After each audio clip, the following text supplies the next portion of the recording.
immediately you're like, and you haven't been to therapy in a while, have you? And the answer is yes. Because the last time I went to therapy, she was younger than me, and I didn't like that. A younger therapist is tough no matter of gender. Yeah. I think that's I think that's off. I tried a few, and I was like, this can't work. Yeah, that's why my therapist, octogenarian. I love that. Yeah. The only one with wisdom. So you don't go to therapy anymore? No, but I would. I would and I should. There's something about the intake, the like first couple, I was about to say episodes. Wow. The first couple appointments, the first couple classes, what are they called?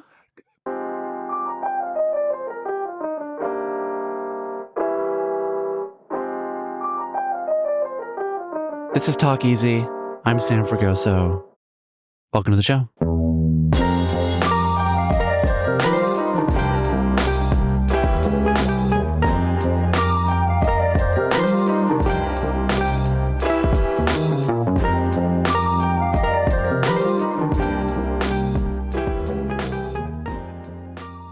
Today, actor and comedian Darcy Carden. You may have first discovered Carden on The Good Place, where she played the all-knowing artificial assistant, Janet. The role became her breakthrough and eventually earned Carden her first Emmy nomination. Darcy is also part of an accidental series we've been doing here on Talk Easy in 2026 called Good Things Come to Those Who Wait, parentheses, but especially those who wait and are also good. Greta Lee, Chris Ryan, Lee Sung-jin, and now Carden herself. All these people didn't immediately find great success out of the gate, but their talents were apparent to the people around them, the people they worked with, and of course to the people who loved them. But for whatever reason, took a little bit for the powers that be to catch up with. For Carden, that meant more than a decade of trying to make it as an actor and comedian in New York City. In the interim, though, she trained and performed at UCB, while also waiting tables, working at an interior design firm, and at one point babysitting for Bill Hader's kids. She even prepared an application for Saturday Night Live, and then, afraid of wanting it too much, never sent it. Eventually, though, came The Good Place, followed by Barry, where she played aspiring actor Natalie Greer, followed by a personal favorite of mine, A League of Their Own, where she reunited with longtime friend Abby Jacobson. In many ways, all of these projects has kind of led to this very exciting summer Carden has been having, starring in Peacock's The 5-Star Weekend. And so today, we talk about the long road to this very moment. Growing up in Northern California, finding improv and her people in New York, the self-doubt that sometimes got in her way, the Good Place audition that ultimately changed her life, and after spending so many years wondering whether success would arrive, and being at least in part convinced that it wouldn't, what it means now that it has. This is Darcy Carden. Hi, Darcy. Hi. Nice to have you here. Thank you for having me. This has been a long time coming. I agree. And I'm sorry it's taken so long. I feel like it's my fault. No, it's like everything you want all at once is not good. Exactly. Yeah. Plus, you've done Conan so many times. I felt like you didn't need me. I'm such a fan. This is really an honor. You're really, really, really good at this. High pressure. Oh. No, I'm not high. Okay. We recently had a guest. I know, Tim. Yeah. Your co-star of 5-Star Weekend. Yeah. Didn't know till about 25 minutes in that he Had a little half an edible, which he said was light work for him. There might be edibles involved in the, pre-interview edibles. Did you? Half. It's like microdosing. That was a layup day for him. Well, I'm trying to think of how much he does stuff like that. On set, does he do? Nothing on set. Yeah. But he is a fun time. I would say I love him. I think you and him may have some of the highest internet approval. Me? I think so. I don't know anyone who dislikes you, which is rare. Let me think. Co-star's not coming. So can we talk about 5-Star Weekend? We should.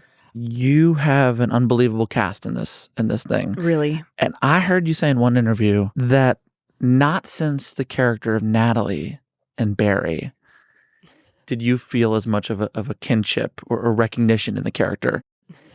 This is bad because Natalie on Barry and Brooke on 5-Star are like parts of myself that I don't love. 100%. So why don't we start there? Okay. The premise of the show is Jennifer Garner's character Hollis is like a food blogger whose husband has just died. Mm. Why are you smiling? Well, okay, so her husband has died and she's kind of like looking to take her life back, and she realizes that she's kind of let her friends go, and she decides to have this weekend at her Nantucket house with friends from each era of her life. Okay. You have Chloe Sevigny is her childhood friend. Regina Hall is her college friend. I'm like her mom friend. And then she has a friend a new friend. So Brooke is like very self-conscious and very nervous and very doesn't deserve to be here, and she can't believe she's invited. And so like I think, the insecure side of moi can really relate to the Brooke side. Do you feel that? Sometimes I do. Okay. Right. Is that because success happened for you later in your career? I think there was always, let's see. Yeah, that's part of it. Why did this stick with me so much? I had an acting teacher basically tell me that I was like a great teammate, but that like maybe not.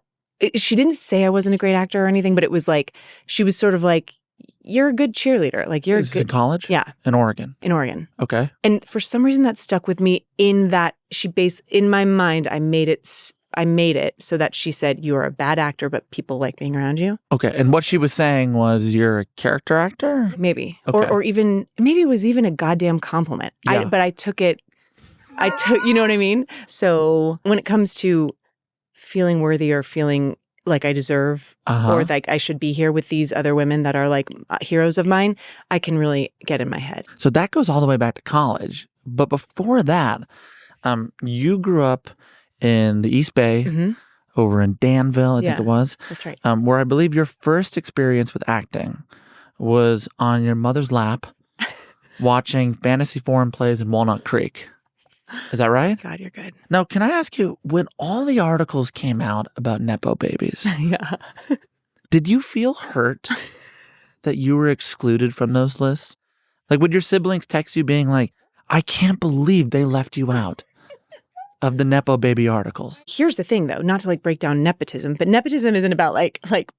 I think it's more connection than support. Right. It's not just support of parents. And your parents were working in music magazines. Right. I think there was one called BAM. That's right.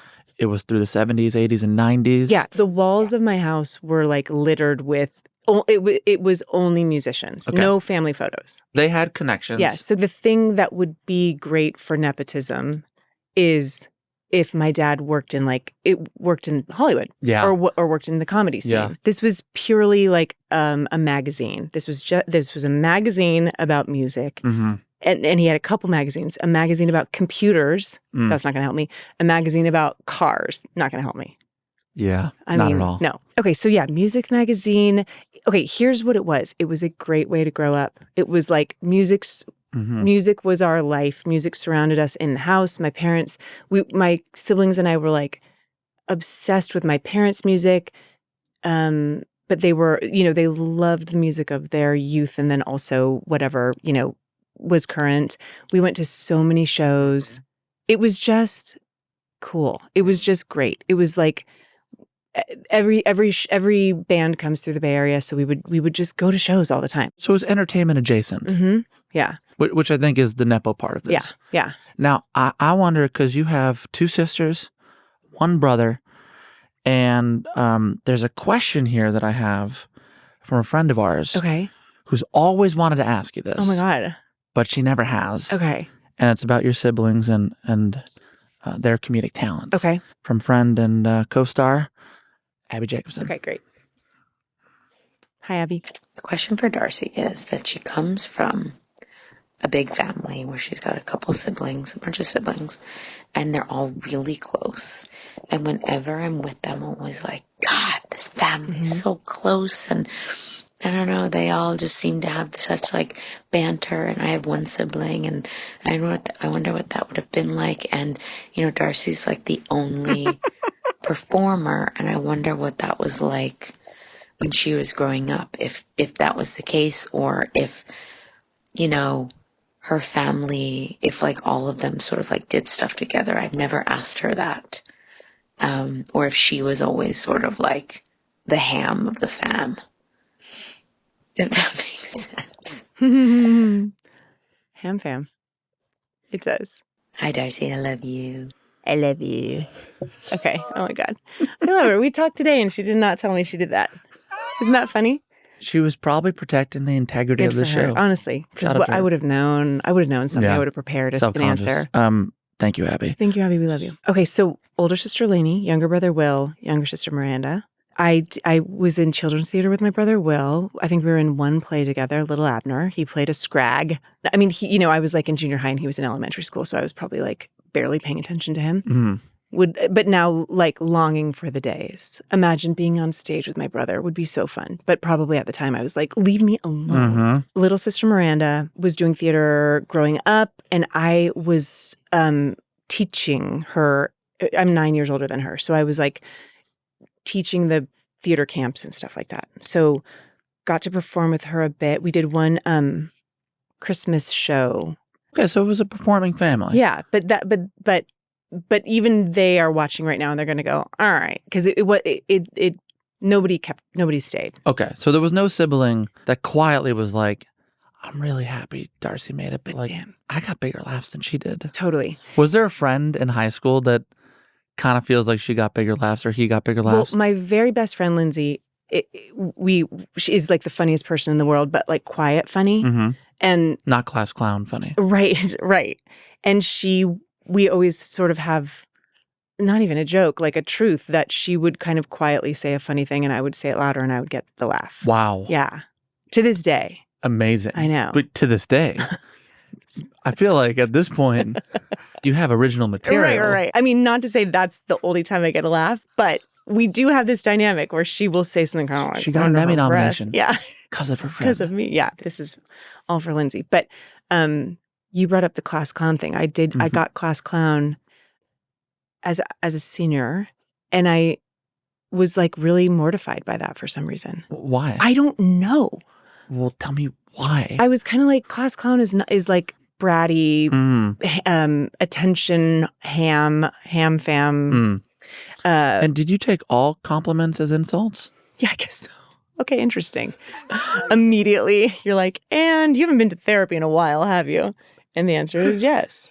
Because the last time I went to therapy, she was younger than me, and I didn't like that. A younger therapist is tough no matter of gender. Yeah. I think that's not, I think that's off. I tried a few, and I was like, this can't work. Yeah, that's why my therapist, octogenarian. I love that. Yeah. The only one with wisdom. So you don't go to therapy anymore? No, but I would and I should. Yeah. There's something about the intake, the like first couple, I was about to say episodes. Wow. The first couple appointments, the first couple classes, what are they called?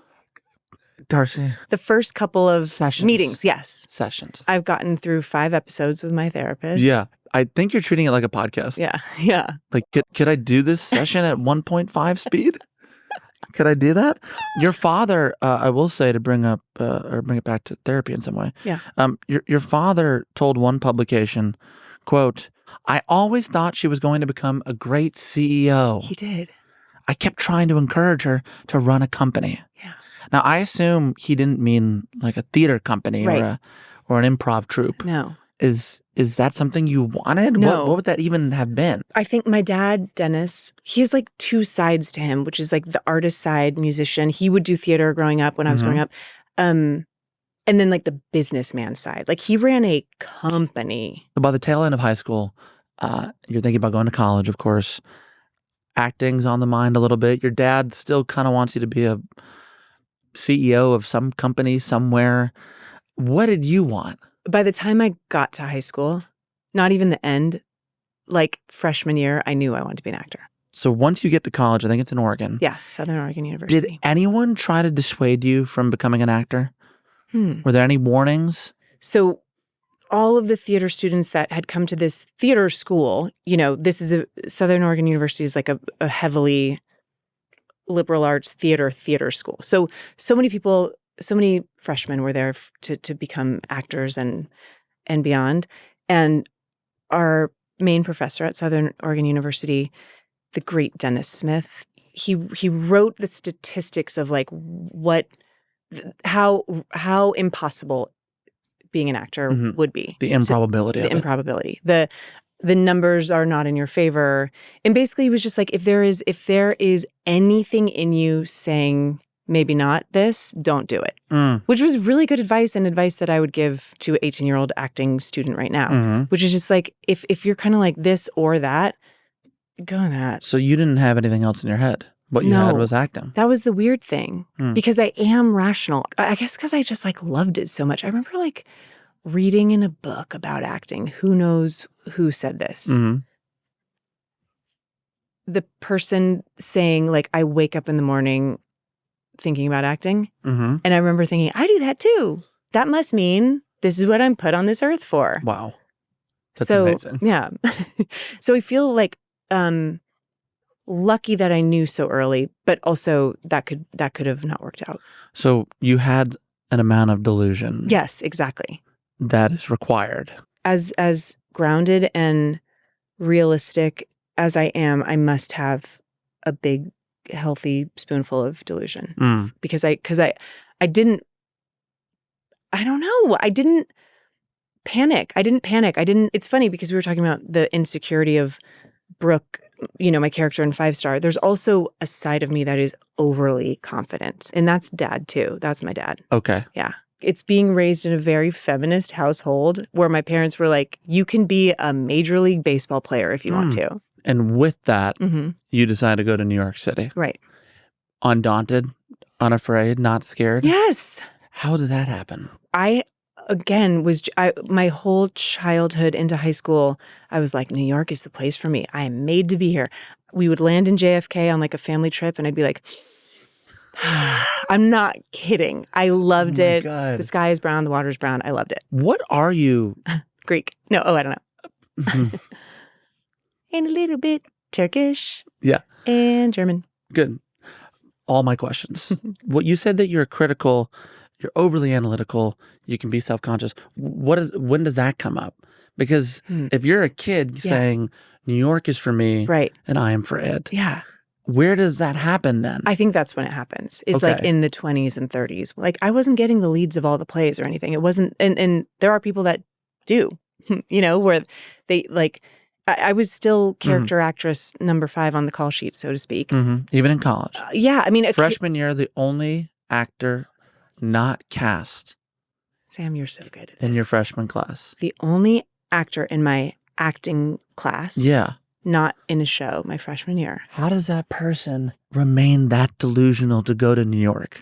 And I say delusion with love. Yeah. I'm so impressed by this. Okay, not to like jump to by my senior year, I got cast as like the lead. Oh, okay. So You fixed it. I think I was like, I really do think maybe it's something about, I love that with acting, you can get better and you can like do the work and not every role is for you and not every shot is your shot. And I think I really learned that, like especially my freshman year, not getting cast in any of the plays. I got to work with costumes and I got to work with like the box office, and you really get to see like how it is the whole is made, how it's all made, how sausage? The sausage With the hole? Fuck. God damn it. But can we talk about how you get good at this thing and then great at this thing, which happens in New York? And I want to do that after the break. Okay. That's coming up next with Darcy Carden. After I come home from a trip, the places I remember most usually aren't the ones I planned to visit in the first place. Let me give you an example. I was doing a few tapings in Philadelphia just a few months back. And in between those tapings, I'd have just a little bit of time to wander. And one morning, I found myself walking through this neighborhood called Society Hill. And it was early in the morning. There weren't that many people awake. I was grabbing a coffee. And all of a sudden, I noticed that a bookstore was just beginning to open. And I kind of sheepishly but excitedly walked into this bookstore. And evidently, those are the moments I remember most about the trip. They tell you more about a city than any guidebook ever could. And honestly, that's one of the reasons I've been thinking about listing my space on Airbnb. Especially when I'm away, whoever stays there gets to experience a part of Los Angeles that I've come to know and love. Not just the landmarks, but the rhythm of an actual neighborhood. A place with a kitchen, a comfortable space to come back to, and of course, a chance to feel connected to the city instead of simply passing through it. And if listing my space also helps offset the cost of my own travels, well, we'll call that a happy accident. Your home might be worth more than you think. Find out how much at airbnb.com/host. It's funny how long it can take to build a good routine and just how quickly it can all fall apart. Summer tends to do that to me. My schedule changes, work takes me to different places, meals happen at different times and hours, and friends and cities, etc. And suddenly the habits that felt automatic a few months ago require a whole lot more intention. As I get back into a rhythm, one thing I've been consistent with is AG1. It's simple, 1 scoop and 8 ounces of cold water, and I know I've done something good for myself before the rest of the day takes over. AG1 is a daily health drink with multivitamin, pre- and probiotics, superfoods, and antioxidants. Their next-gen formula has more than 75 ingredients and is clinically shown to support gut health, fill common nutrient gaps, and improve your key nutrient levels within 3 months. What I like most about it is that it doesn't require you to reinvent your morning. You can make an AG1 in about a minute and then get on with your day. I've really enjoyed having that kind of consistency in my routine, especially during weeks when everything else is moving around and ever-changing. Visit drinkag1.com/talkeasy and get a free AG1 flavor sampler and a free bottle of vitamin D3 plus K2 in your welcome kit with your first AG1 subscription order. That's drinkag1.com/talkeasy.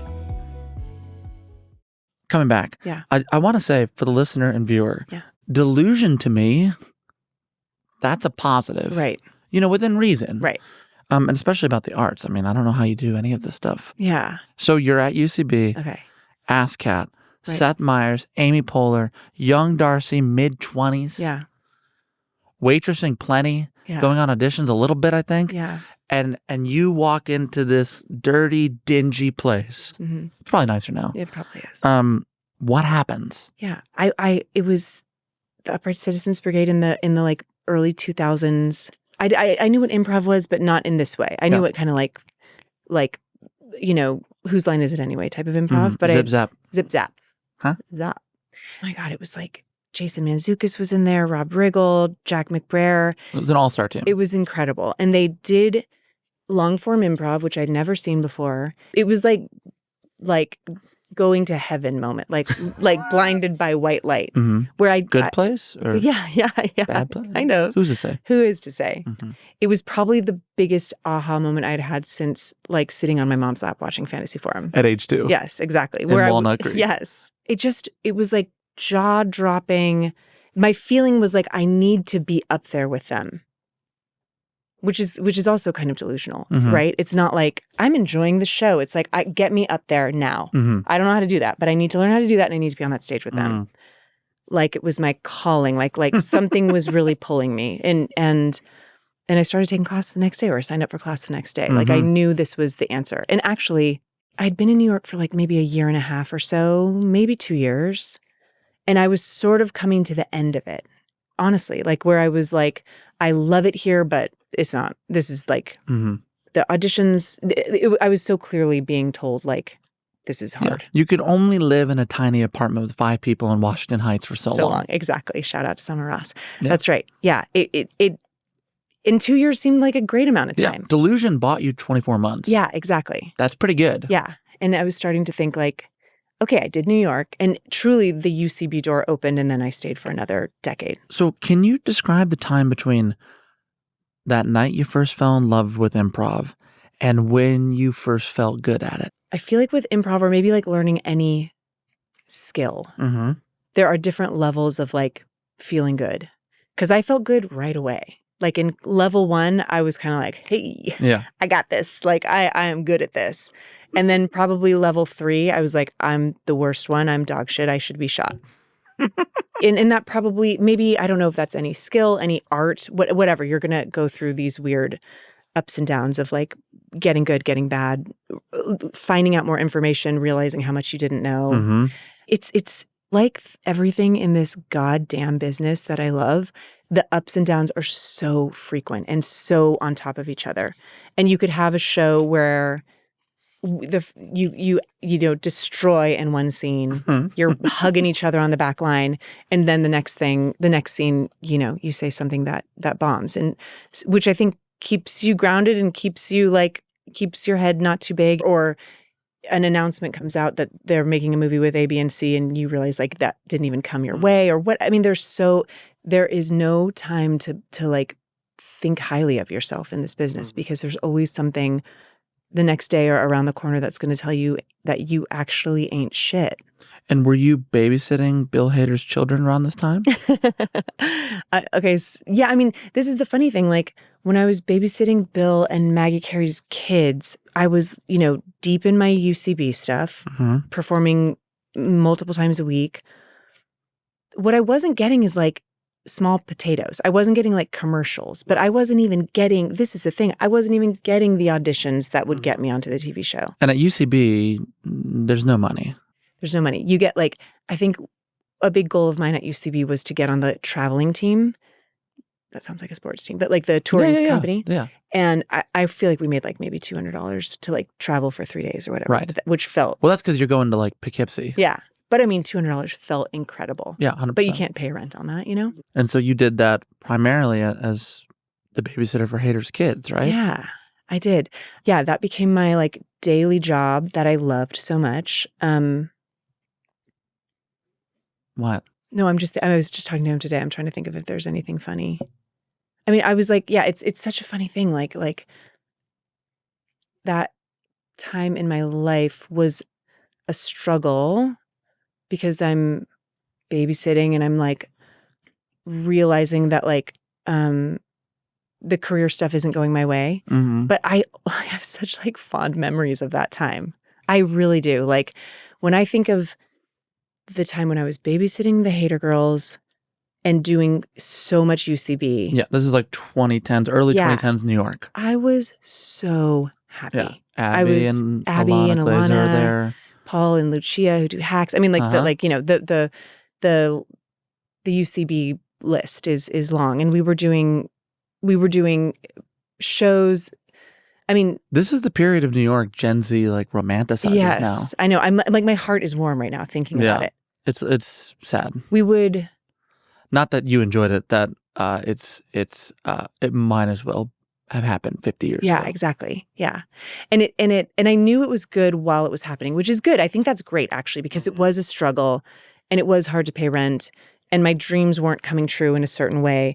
But we would like do this show every Saturday night in Brooklyn and it would like everybody would come, and then if we sold enough tickets, we'd go across the street and buy a bunch of beer, and then everybody would stay and we would dance, and it was like, and then we'd go out to a diner at like 3 a.m. and I was like, well, this is as good as it's going to get. Yeah. It was amazing, and that was like my life for years and years and years. So when you're performing, is there a piece of advice or like instruction or something in a class or a performance or someone who like a Polar or something like that helped you, I don't know, get better at this thing that you love, and also maybe something that you still hold on to today as a performer? Like someone saying I'm on the right path is sometimes all I need, but I have to believe it, Yeah. So thinking of my time at UCB or the beginning, it was like class after class and rehearsal after rehearsal and show after show. And it was my life, my religion, my everything. And, you get the like pop of the laugh from the crowd or whatever, you're like on the right track, but it's hard to know. And all it would take is like a teacher that I loved and trusted kind of saying like, that was really good. Or like, you really get this, or good job, or keep going. And then that is like, it's someone steering, like pointing my shoulders in the right direction. And I do remember Polar doing my first show with Polar, which was an Ass Cat. I mean, that to me has never lost its like glow. Yeah. That the show that made me fall in love with improv, then I got to do every week. Unbelievable. That I made it. That was it. Like to me, that was like I hit the goal. But this is also balanced with the fact that like you're married. Yeah. Pretty early. Yeah. Like 2010, I think you got married. Yeah, that's right. To the beautiful Jason Carden. Who had been working at SNL at that point. Yeah. Because that's the big difference I think of people in their 20s that you had is you seem like you were kind of with this guy from the jump. Yeah. You had one thing very settled. Yeah. While the rest of it was in complete disarray, kind of beautifully. Right. Like 3 a.m. diner, beautifully so. Right. And I felt like we were and are, but we were so in it together. Yeah. That group. Yes. So what was it was you, Abby. It was Abby and Alana. It was Paul Downs. Paul W. Lucia Downs, Anello, Lucia, yep.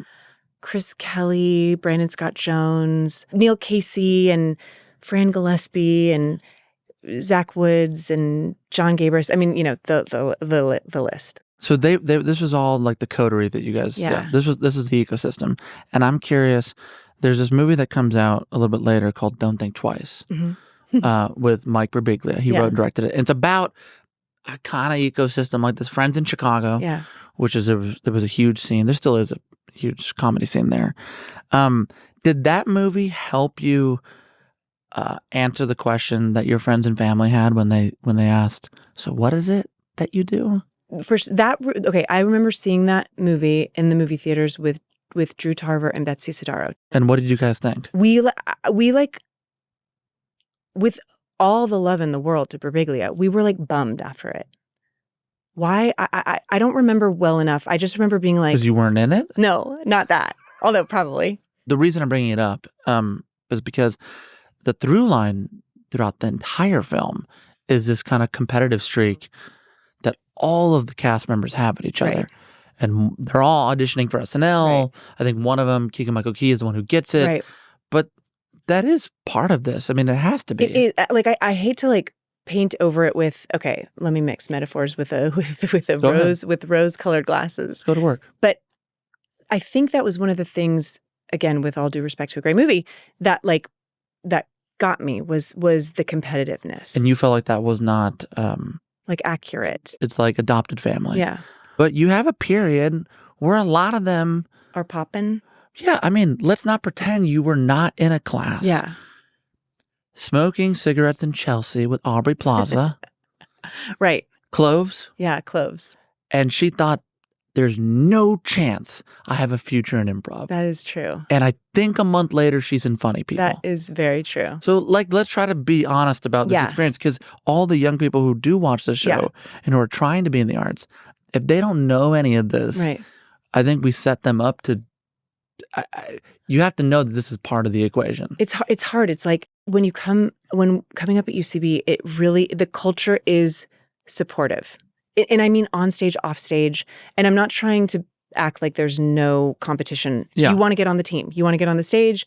You want to get the commercial that you're all at the same commercial audition for. The best scene is one in which everyone's part of it and it's working. For sure. It's just like a basketball team. Right. That makes sense. But there's also, if I'm on the back line and my two teammates are out there killing, I am happy for them. I'm literally like, I am like 100% happy for them, happy for me, happy for the audience. And now I'm about to walk into the next scene and we're going to build off of that. Like 100%. It's what's good for you is good for me. Yes. But once you're outside of the theater, that's what I'm asking about. I think like in the beginning, just thinking about Abby and Alana, getting Broad City, like watching that happen. And then dear friends, Chris Kelly and Sarah Schneider getting on SNL, writing on SNL. Zach Woods getting on The Office and Aubrey getting on Parks and Rec and everything. And Adam Pally, all of a sudden, it feels like we're all rising together. Mm-hmm. And then all of a sudden it felt like I was being left behind. And you felt that? I did. I felt that after a while. At first it was like, holy shit. Oh my God, we're going to be on TV. You're on TV. We're going to be on TV. You're going to be on TV. Like it's all, they're coming to our place, our home to bring us to TV. Yes. Everyone's still at the same party. Yeah. And then after a while, and I wonder how long that was that months or years? I'm sure it was years. It's got to be years. I started to feel like, oh, I got left at the party and I got left at home. I got left at the party and everybody went somewhere else to another party. It could be another party. Yeah. That's tough. Yeah, it is tough. That's a worse image. Yeah, it's another party. Yeah, it's a better another party. Yeah. It's a bigger party. I mean, doesn't one get resentful in a situation like that? I'm really searching my brain for resentment. That's amazing if you have to search. I know, but that sounds like I'm lying. And you brought up Aubrey, seeing Aubrey low when she's like, they're gonna kick me off my improv team, and then the next month getting a Judd Apatow movie. You see people at their lowest, and you see it's not all shiny Hollywood stuff. You see behind the curtain, and to me that made me more excited for people and more proud of them when things would go their way, because you saw the struggle. It wasn't just the outside. Yeah, the outcome. Yeah, the result. It wasn't about them. Yeah. It wasn't about them winning, it was about me losing. Yes. You know? That it seems to be a kind of through line, is that like you would never take out I don't know, your own disappointment on someone else. Like that doesn't seem like you. And I know you've gone ups and downs of not getting things and all this business. I think what I want to know is, like, they auditioned for SNL. Plenty of people did. Did you ever audition for SNL?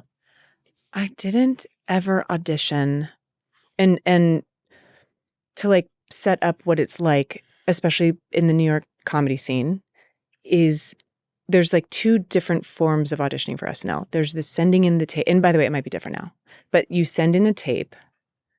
That's the first step, and that almost anybody could do. I mean, all you need to know is like someone that can, you know, if you have anything near an agent. Even meaning like you agent adjacent. Yeah, okay. If you have agent adjacent or your friend has an agent, there's a way for you to get the tape in. That's not like too hard. But the second round would be, you know, like them asking you to come in and audition. But I never even did the tape part of it. Mm-hmm. What part of it did you do? No, I never did anything. You never did anything? I didn't ever make a tape. Every time it was like the time of year where it was time to make your tape, I would sort of go, maybe I'll do it next year. Mm. Maybe I'm not ready, which I was. Did you write up a fax? Yeah. Okay. So the furthest I went with auditioning for SNL, and this goes right on back to Nepo Baby. Okay. Mm-hmm. This is probably like I remember. Okay. I'm painting the picture for myself. I'm at a temp job. I'm like a secretary. Do we say that anymore? And my dad. My dad. I call my dad. My dad calls me, and he says that our family friend, who is a stand-up comedian, Michael Pritchard, knows a guy. And he knows a guy that has the fax number for Lorne Michaels. And I'm sure it wasn't Lorne Michaels, but you know, for SNL. And you should write him a letter of why you want to be on SNL and fax it to him. And, you know, so I'm however old I am, 22 or something, 23. Like I trust my dad so much, and he is like so accomplished, and but this is like a world that he's, you know, he's not in, and I'm not really in it either. But for some reason, I know this isn't the way. But I do write. I did write a letter. I wrote a letter. I wrote a long letter, and then I left it in my date book. Like I folded it up and put it in my date book. And I think I carry a date book with me. Mm-hmm. And every year I just take out the old and save them and put in the new. And I kept that little letter in there for like a decade. And it said what? I am not kidding you when I say I never went back and reread it. Not one time. I do that. I save things and I don't reread them. Yeah. I do. And like I'm waiting for the perfect moment to reread it. Yeah. It's like the act of putting my characters on tape, putting like a funny SNL tape together, and submitting it and not getting SNL meant the death of a dream. Okay. That I couldn't even admit to myself. So instead of knowing that, it was just like, I'll do it next year. Okay. I'm busy, actually. Is this why you didn't tell Bill Hader for 3 years that you wanted to be an actor? Definitely. Okay. Yeah. You know, my dad, who's like, he's like a go-getter and, you know, self-made, very successful, like he did that all by himself. He was like, tell Bill, talk to him. And there's something so, I can't cross those lines. You wrote up a fax to Lorne and you don't send it. Right. You babysit Hader's children for 3 years. Never once mentioned you're performing at UCB. To be clear. He knew a little. Yeah. Your husband is working at 30 Rock. I cannot process. I know. Like, was it because your life was so charmed and your childhood so loving that you were like, I need to find a way to make this hard on myself? I think it's something, I say this like I'm bothered. I was reading about this. I like, couldn't believe it. I couldn't believe it. I think I have something. Okay, what is this about? I need it to come to me a little bit. I can't like bust a door down. Okay. Because then I will have deserved it. If it comes to me, that means I was worthy. I deserve this. Okay, so like if I'm using my relationships to get into SNL, I don't deserve it. Right. I wormed my way in there. There was a crack in the door and I wormed my way in there. If I'm just performing, 7 nights a week at UCB doing my best comedy I could possibly do, and one of the talent people from SNL sees it, then I deserve it. Does that make sense? It makes sense based on the logic that you're using. And then with Bill, right? It's not me being like, hey, will you watch my tape or will you watch whatever, come to a show. It had to be on his terms, which was he was asked to do monologues at ASCAT and I was in the show. So the first time he saw me perform was I got to be doing ASCAT. I don't know. It felt like I am glad it went that way. I don't wish I had done it a different way. Done it. I don't know what, maybe I need to talk to my young therapist or whatever, but I don't know what this is. Something about feeling like I need to really earn it and deserve it. And it can't be just like, because I'm a good cheerleader. Were you more comfortable with having your dreams not actualized than the risk and vulnerability of asking someone to help? You do know that, this is just my theory, say at the end of the second year of babysitting for haters' kids, you said something just in passing and you got an audition, they don't hire you because you're really good at picking them up from school. Like, you still have to be good. Right. And you certainly don't get cast if you're not good. Right. At least kinda. Right. You don't get to stay if you're not good. That's right. So it's like there may be an in-between your go-getter father and your complete aversion. I know. It's interesting that you say, like, would you rather not have your dreams realized? And I think that is... The answer is yes? I think so. But I don't mean... I'm not saying that's a good... Not even like... There's no judgment on any of this.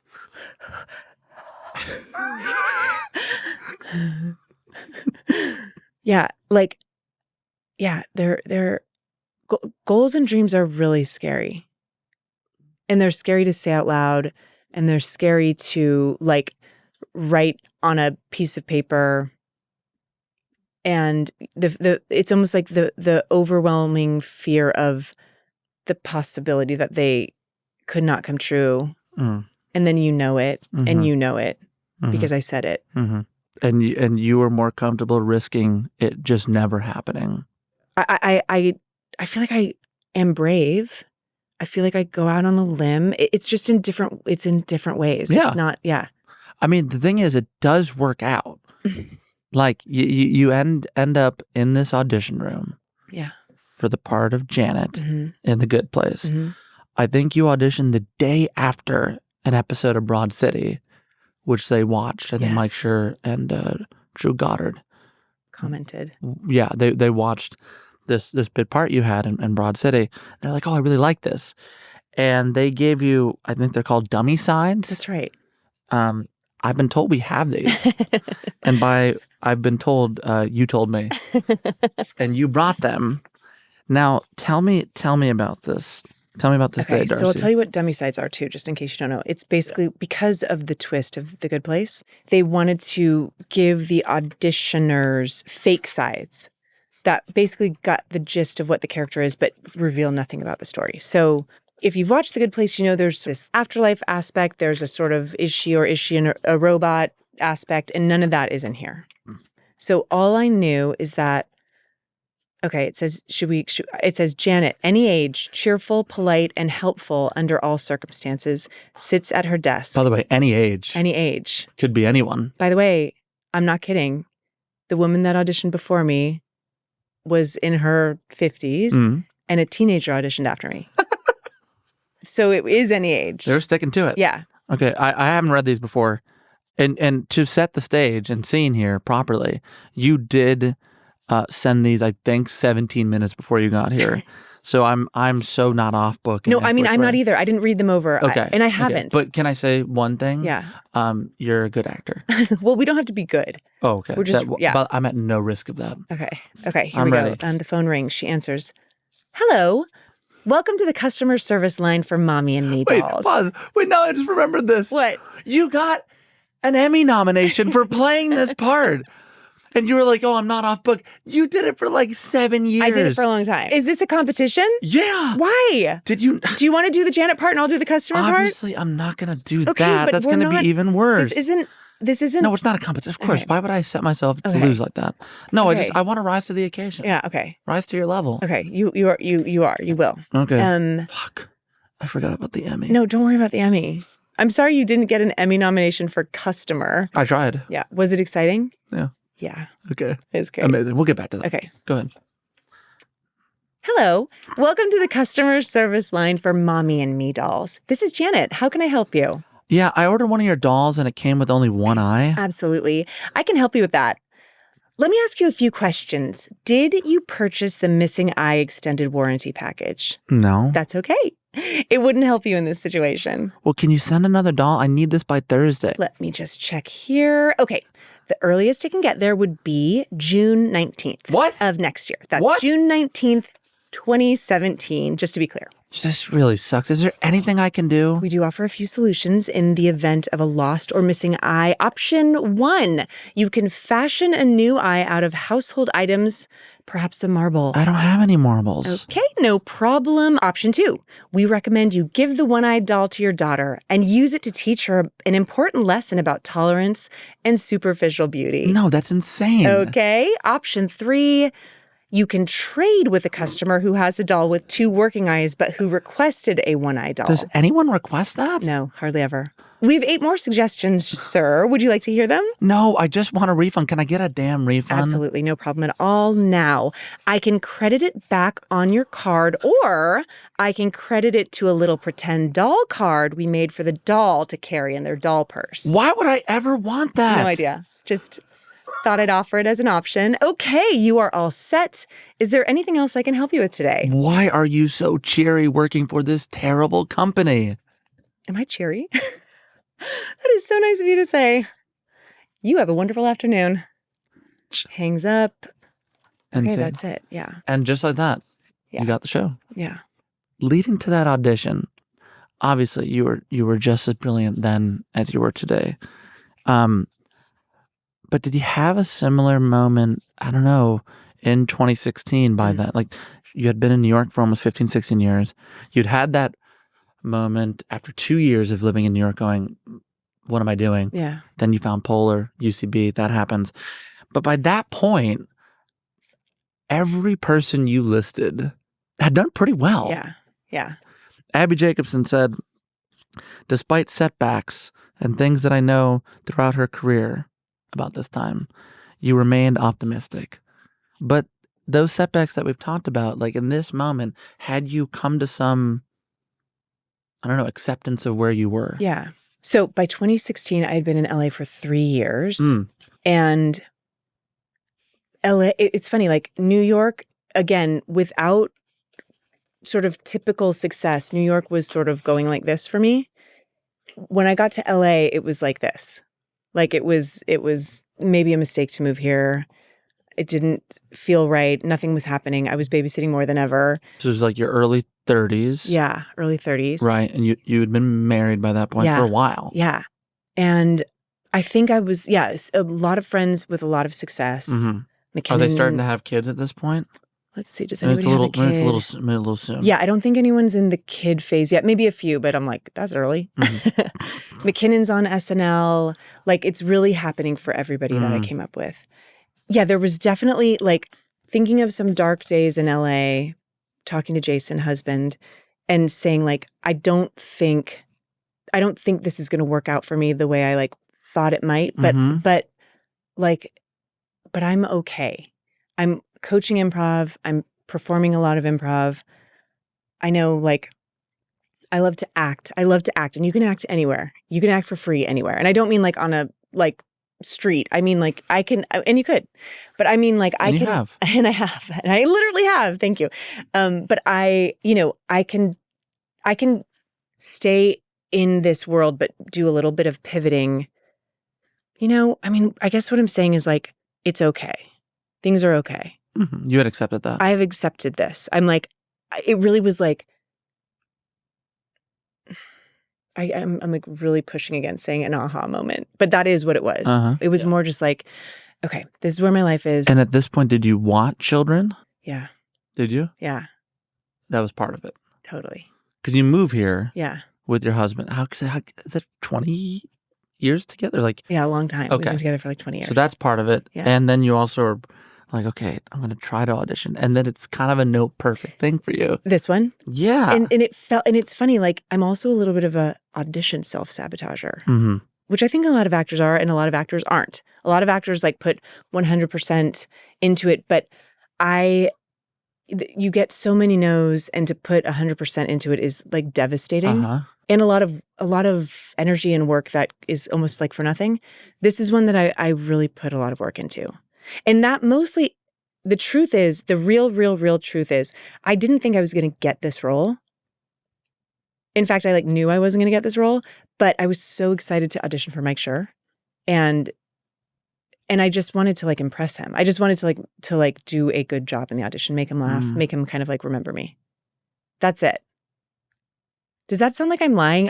There is no part of me that there's no world in which I could have gotten this role, except for the one that exists. We live in. Yeah, which is cool. Doesn't sound like you're lying. Yeah. Why are you asking? You know, like does it sound like I'm like rewriting history? I remember so clearly being like you're the one that has your own date book. We'd have to go back. And we could. And we will. So that was you then, and you got this part. It goes better than you expected. It does. You're in LA. You finally get like a thing that you can like love and be great in consistently. Thanks.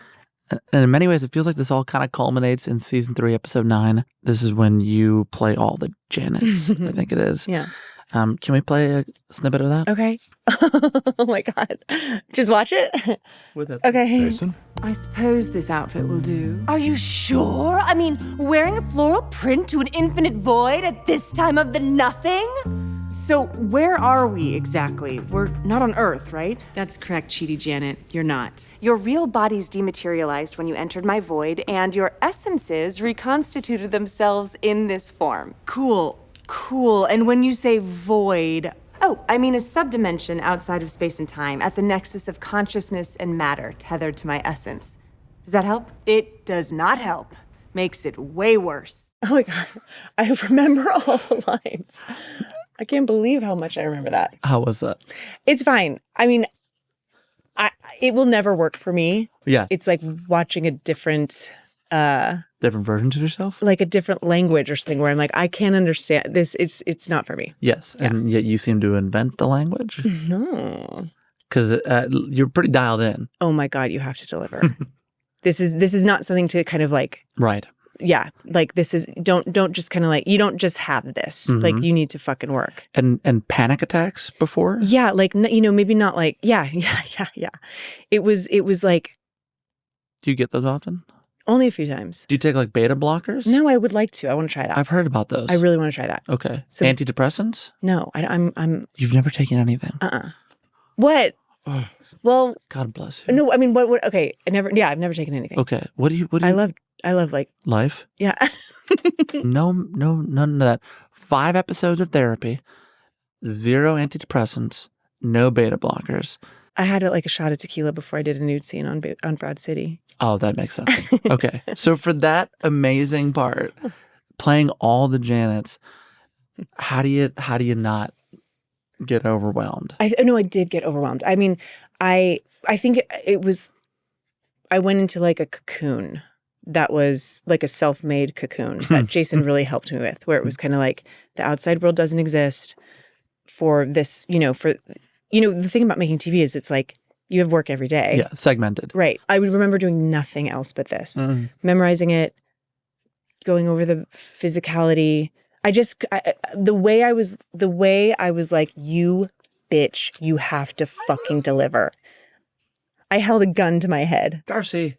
That's how it felt. But it was fun. Should I have not said any of that? I do think beta blocker may have been better than the gun to the head, but I don't know. Maybe it works. I mean, I've never taken it either. yeah, gun to the head.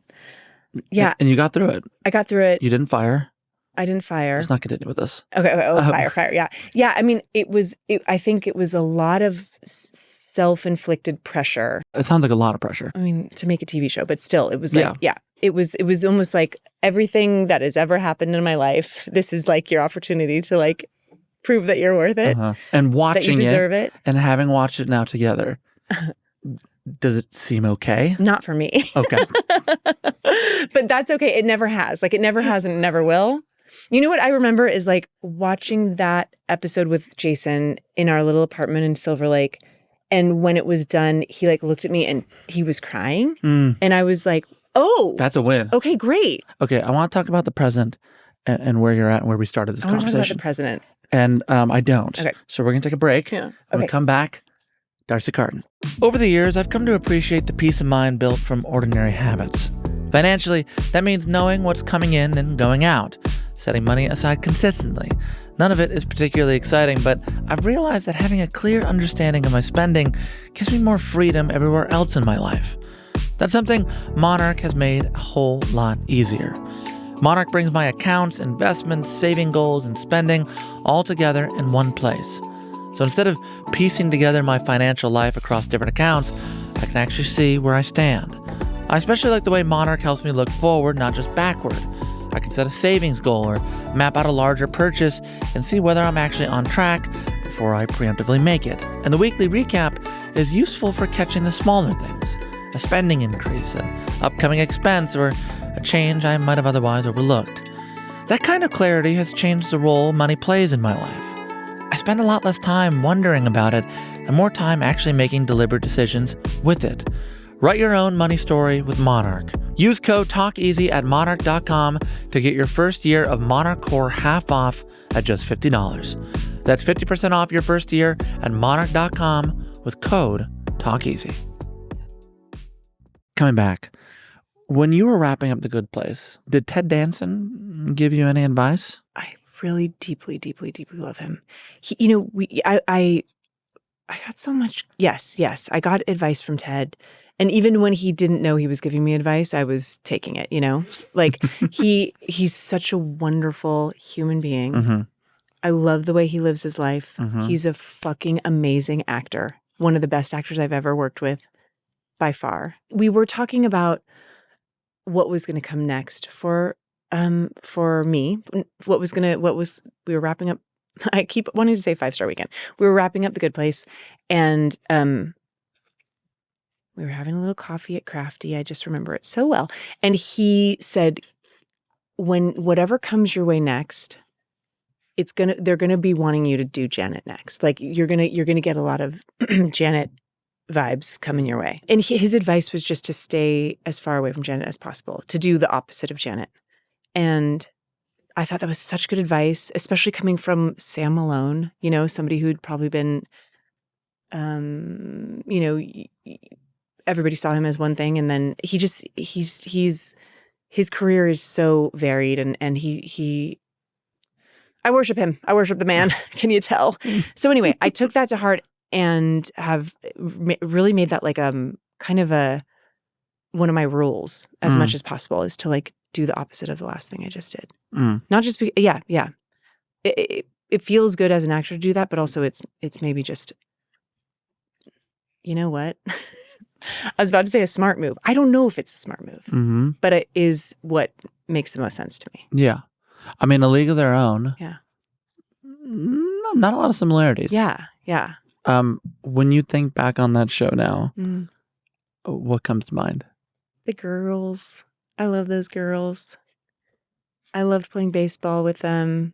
We were a team, a real, true team. Like, team first. That was a special time. Yeah. It was, you know, like COVID times. We all lived together in a big loft apartment building. We ate meals together and drank together and went to concerts together. And it was really wonderful. It was like a beautiful summer. And the heartbreak when it didn't come back. Yeah. How do you reckon with an experience that you love and a show going as well as it sounds like it possibly could? How do you reconcile the like, wow, this was amazing, and also it's over? Yeah. It's funny. It's like it really is out of your control. in a way that actors know deeply. Mm. So there's nothing. It's like the second it happens, something gets canceled, you don't get a part, you go like, okay. You go like, okay, what's next? You kind of have to. I know. But you kind of have to for your soul and for your brain. Mm. And not that there's not like a mourning process, but I don't live in the like how dare you or like that's unfair. Like I can't live there. You really are a well-adjusted person, it seems. Huh. I mean this honestly. I feel like you're being honest. No resentment so far. That's what you've said. There's a couple assholes. Okay, well, give me them already. Oh, I will. Right now, if somebody wrongs me or someone that I love, I want to murder them and I want to see them fail. Okay? So I'm not saying I'm like...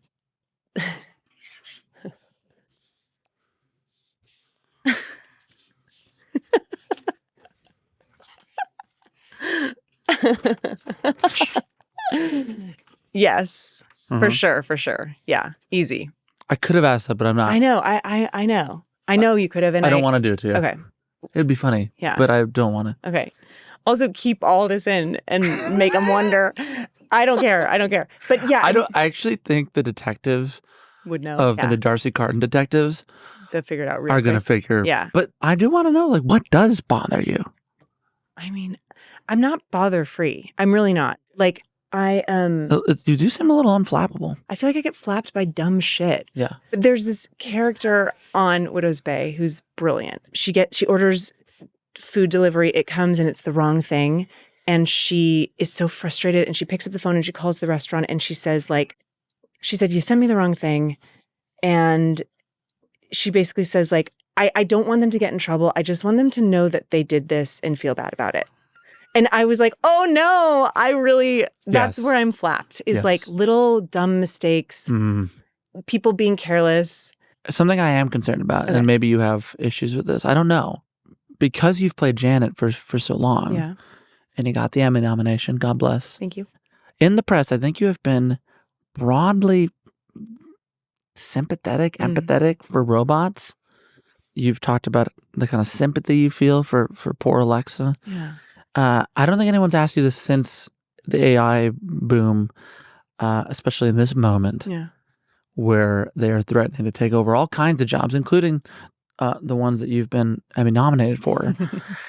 Where are you at on this? Like, is this something that bothers you, concerns you?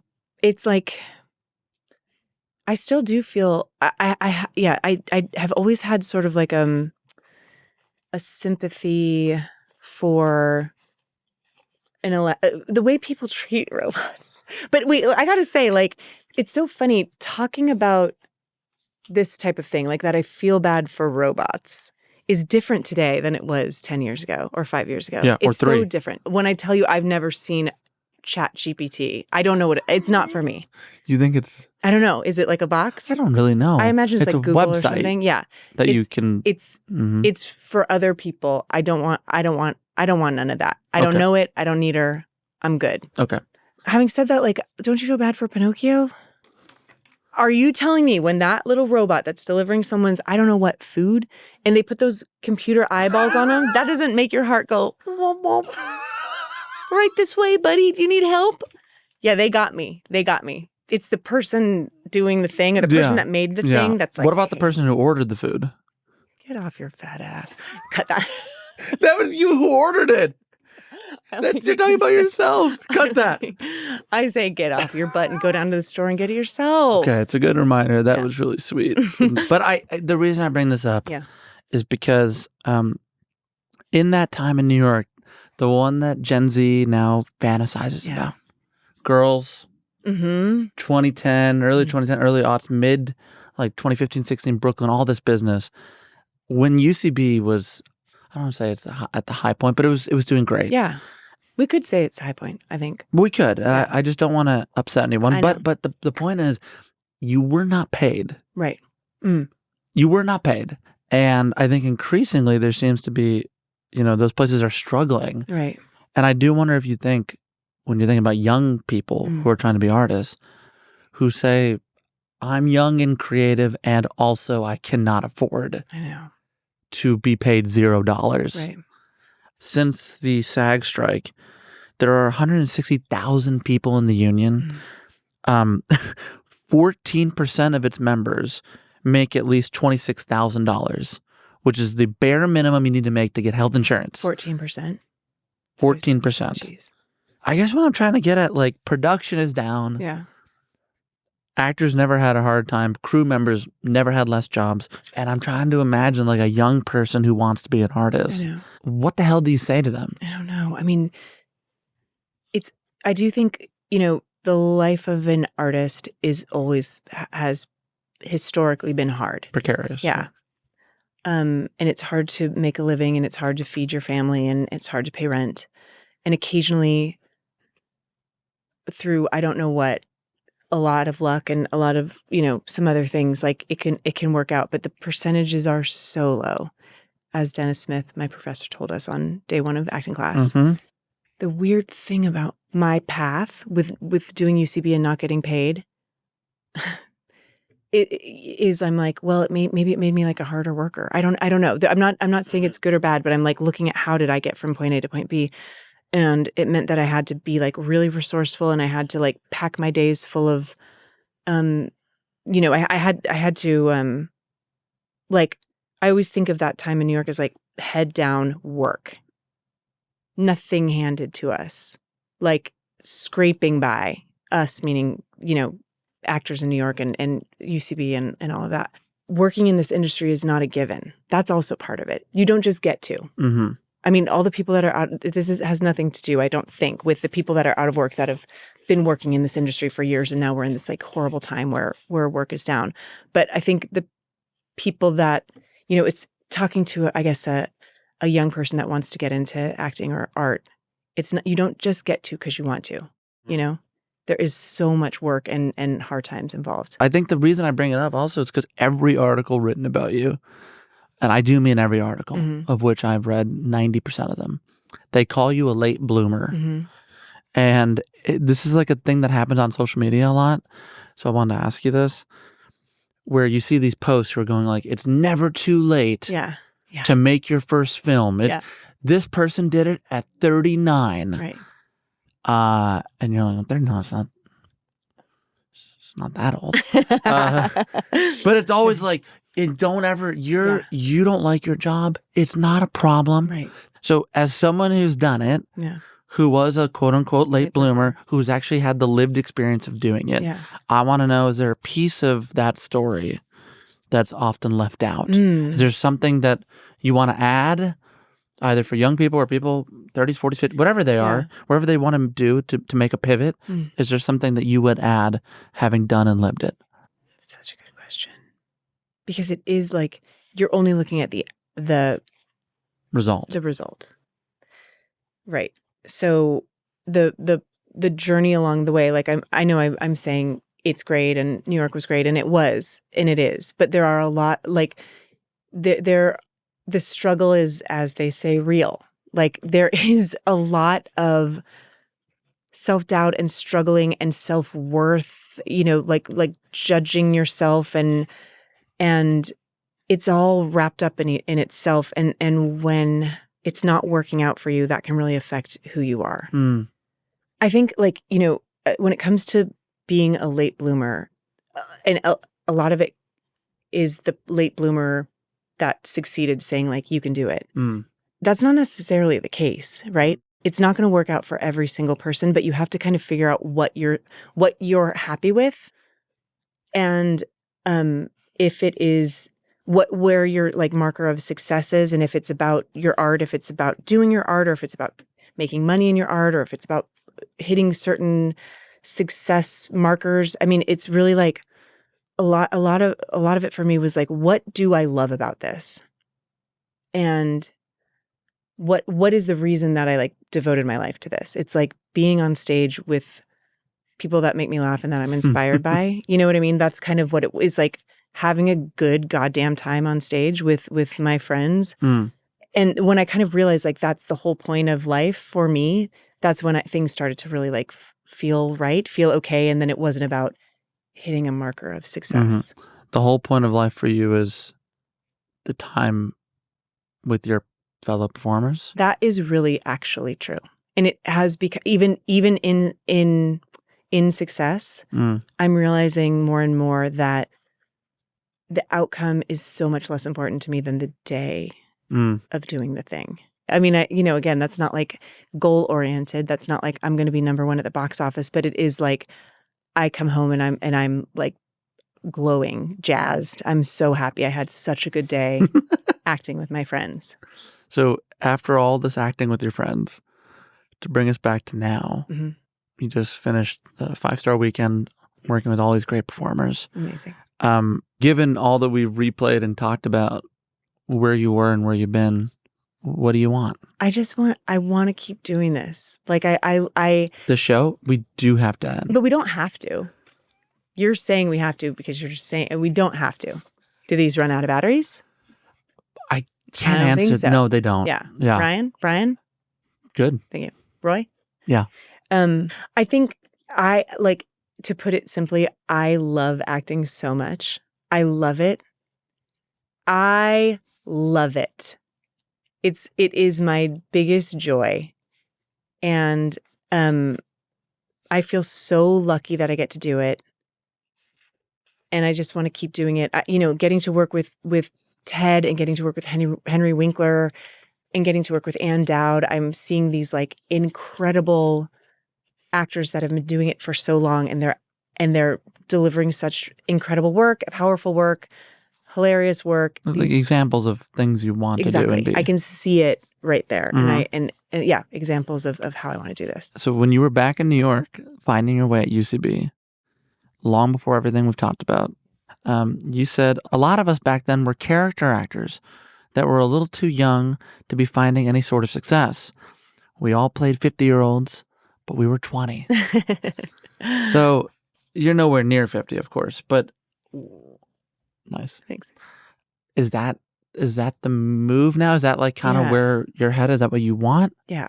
I mean, that's what I am such a character actor in my bones that like I don't feel, I mean, I know that all I'm sort of told from the world is that an actress hits her 40s and then she's done. But I don't believe that. The women I love watching are over 40. The women we all love watching are over 40.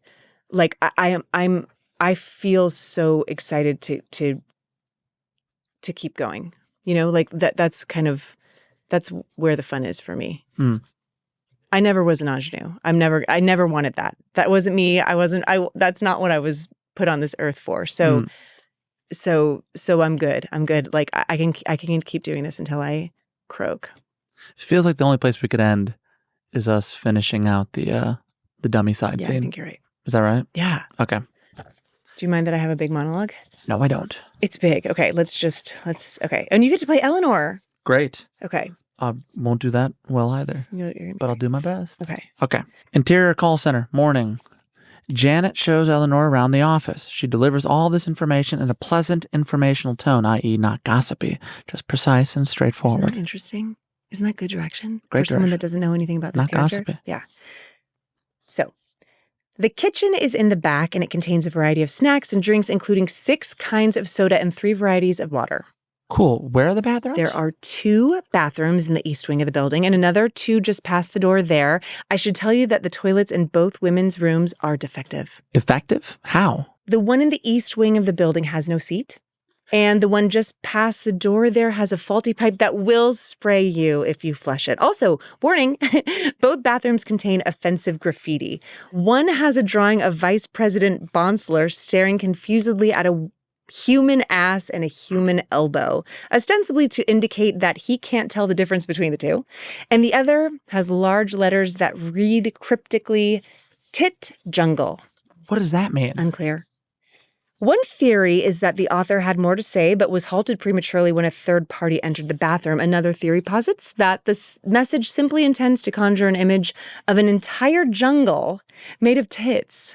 Yikes. Has anyone reported that? Oh, yes. Both to maintenance and to HR due to the obvious hostile work environment implications.